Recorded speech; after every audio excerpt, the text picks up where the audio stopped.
Et salut à tous, c'est Captain et je vous retrouve pour la critique de l'épisode 4 de The Flash qui s'appelle Going Rogue.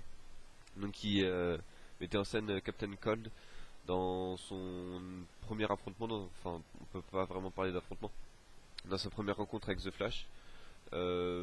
Cet épisode c'était surtout le moyen de mettre en avant certains personnages, notamment Felicity qui arrive dans la série, enfin qui fait juste un caméo d'un épisode. C'était le côté romance de l'épisode. Enfin, associé au côté romance qui est toujours du côté de Iris et puis de son copain là, je sais même pas comment il s'appelle. Eddie, je crois, un truc comme ça. Donc c'est pas un épisode qui du coup m'a forcément marqué parce que c'est des choses que je déteste dans Arrow et dans les séries en général, les moments romantiques comme ça, très lourds, très niais, où la musique est très lente, très mélodieuse, où la caméra bouge pas pendant plus de 30 secondes sur le même visage. C'est pas des scènes qui me plaisent, donc cet épisode m'a pas forcément beaucoup plu, voire même pas plu du tout. J'en tire quand même quelques enseignements, c'est-à-dire que Captain Cold à la fin de l'épisode on le voit avec ce qui va être Heatwave, donc Mick Roy. J'ai fait une recherche rapide sur internet parce que je ne connaissais pas encore une fois ce personnage vu que je suis pas très au courant de la rock gallery de The Flash. Mais donc on peut se dire que Captain Cold aura fera équipe avec Heatwave pour faire tomber The Flash. Assez intéressant, je crois qu'ils étaient également à Keystone. Je crois que Keystone c'est théoriquement la ville de naissance de The Flash. Donc pourquoi pas l'apparition du tout premier Flash qui était dans une série télé. Je sais plus son nom. Warwick, je crois, le héros s'appelait comme ça, donc peut-être que lui va apparaître plus tard. On a également la confirmation enfin, la confirmation. J'aimerais penser que c'est une confirmation comme quoi le professeur Wells arrive en fait du futur. Et là pour protéger le Flash parce que dans le futur il a dû se passer quelque chose, ou la disparition de The Flash, et il veut empêcher ça, et peut-être que tout ce qui peut menacer The Flash et donc qui peut menacer sa disparition, il essaye de le détruire, donc c'est pour ça qu'il détruit les ennemis de The Flash au fur et à mesure que Flash les bat. Et c'est pour ça que dans cet épisode il en veut particulièrement à Isco parce que celui-ci a créé une arme qui, à terme, est pour l'instant la seule arme qui peut, qui peut menacer Barry Allen. Honnêtement, franchement, dans cet épisode, il n'y a pas grand-chose à retirer d'autre à part que c'est que la romance, quoi. Donc la romance, en plus c'est des romances de début de saison, donc on sait que ça durera pas. Je veux dire, c'est juste pour faire remplir les 40 minutes dans l'épisode. Donc il y a vraiment rien à retirer. L'humour de Felicity me gonfle déjà dans Arrow, donc là il y a peut-être une ou deux scènes où vous pouvez sourire, mais c'est tout quoi. Quand ces scènes-là se répètent depuis deux ou trois saisons, enfin oui, ouais, Arrow, ça fait trois saisons, à plus de 4 fois par épisode, ça commence à être vraiment relou, en tout cas pour ma part.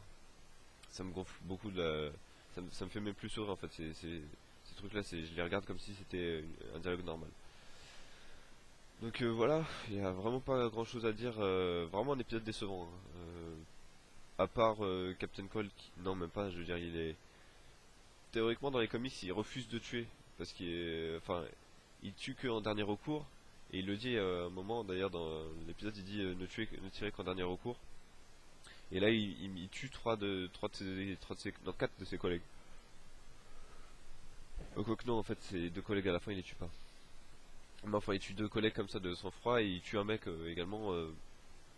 C'était pas son dernier recours de le viser, quoi. Enfin, le garde du musée. Donc voilà, un épisode franchement pas terrible, sympathique au mieux. Après, ça dépend, encore une fois, c'est subjectif. Ça, c'est que la romance dans les séries télé, c'est ce qui me gonfle le plus en ce moment. C'est vraiment ce que je trouve qui pourrit pas mal de séries. Arrow en fait partie. Et donc de voir ça dans cet épisode-là, bon, à la limite, heureusement que ça arrive maintenant et pas en fin de saison comme c'est arrivé à Arrow dans l'épisode 23.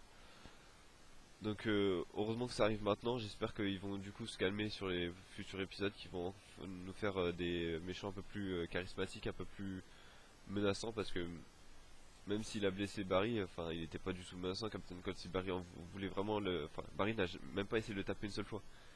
Donc Vraiment, ouais, cet épisode m'a pas mal déçu, donc je vais lui mettre un 5 sur 10 de très très juste. C'était plus j'y pense, plus je me dis qu'en fait c'est limite en dessous de la moyenne cet épisode parce qu'on apprend vraiment rien, l'intrigue principale n'avance pas, les dialogues sont pas forcément très inspirés, très originaux, l'ennemi est pas du tout original et pas du tout menaçant donc c'est un 5 sur 10 de justesse juste parce qu'on a quelques confirmations du fait que Wells arrive du futur. Enfin, en tout cas, c'est vraiment ce que j'en tire, c'est mon hypothèse principale. Et franchement, c'est à peu près tout ce que j'en tire parce qu'on a même l'incohérence que l'équipe de Flash a réussi à le suivre alors il a quand même pris le train avec un mec qui, enfin, le mec est en train, ils ont réussi à le suivre du laboratoire jusqu'à l'endroit où ils se sont crashés. Ils ont réussi à le suivre en même pas 10 minutes. Ce qui doit être un record. Donc voilà, c'est tout ce que je voulais dire pour cet épisode. J'espère que l'épisode de la semaine prochaine sera bien meilleur. J'ai pas encore regardé le trailer. Je sais même pas le titre du prochain épisode. En attendant, moi je vous dis à bientôt pour de prochaines reviews.